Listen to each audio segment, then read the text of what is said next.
Hi guys, in this video I will show you how to install Windows subsystem for Linux. That means you will have a complete Linux distribution on your Windows machine. On the website you will find a textual transcript of what I show you here, so most of the things you can copy and paste. Here I want to show you how it works and how certain things do not work at first. So for example, some error messages that I encountered when I started to install Windows subsystem for Linux. We begin with the PowerShell, and once you have started the PowerShell, you can type in the command WSL, and then you can copy paste this command with a option list and option online. Make sure that in the properties the copy and paste feature is enabled, and then you can select this, and with Ctrl-Shift-C you can copy it, and Ctrl-Shift-V you can paste it. We will install Ubuntu, which is actually Ubuntu 22, and for that you simply can copy paste this part of the command with the install option, and that should do actually the trick. So after a while you will be asked for a username and for a password. This will be the root password, and you will see in a few occasions that you need root permissions for certain things. And that's actually it. Now you have a complete Ubuntu installation on your Windows machine, and actually you can now right away type in some Unix commands. For example, for printing the working directory, pwd, then you see you're in your home directory, or the command ls for listing all the files in the current directory.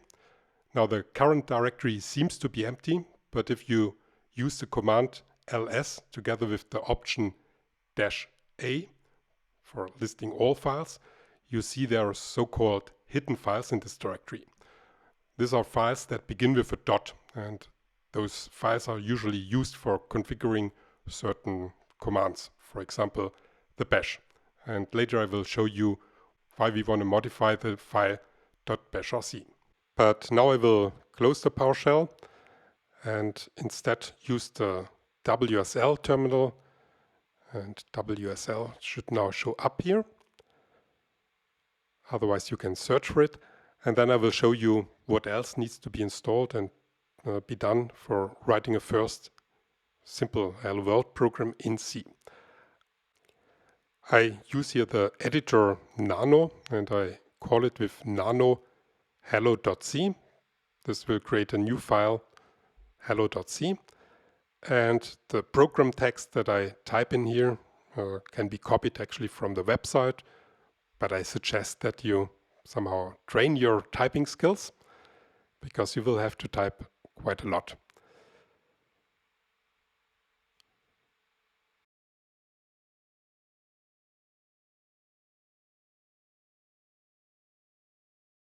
Now, once we're done with typing, we now simply can exit the editor with Ctrl-X and say yes to saving this to a file.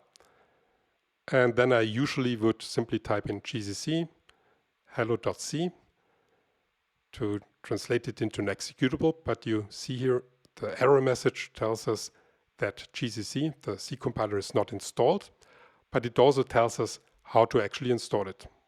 We simply have to copy paste this command. Now make sure that copy paste is enabled, and otherwise go to the properties and enable it.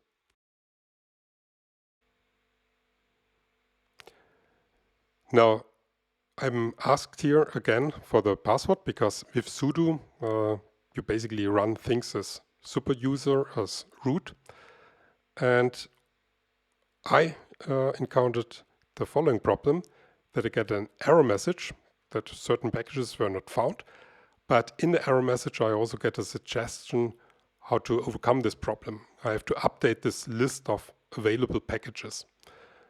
Now when I copy paste this command, I get another error message, because this updating of available packages again needs to be run as super user. So we have to run this command again with this sudo as prefix, and then actually you should be able to update the list of packages, and after that the installation of GCC should succeed. So I'm just using the arrow up key until I find in the bash history the command for installing GCC, and after a while this should be done. And then you can compile with GCC hello.c the C program into an executable. This will be called by default a.out. So that's here and here. And if you now type in ./a.out, it should print hello world. By the way, if you just type in a.out, you get an error message, command not found. The reason for that is something that we will actually cover in an upcoming lecture. But for now, the shell has so-called variables, and one of these variables is called path. With echo $path, you can see the value of this variable, which is actually just a long string, a list of directories separated by a colon. And when you type in a command, the shell will search in these directories from first to last for the command that you typed in. Now the current directory, the home directory in this case, is not in this list of directories. And that's why you get this error message. If you want to extend this list by the current directory, you actually can do this. You can use the export built-in command, and after that write path equals $path. Be careful that you don't use spaces in between. But after that, you just can type in a.out and the command is now found. Now another thing, if you want to give this executable a different name, you can use the option -o together with GCC. And after that, specify the name of the executable, in this case, for example, hello. And then the executable is called hello.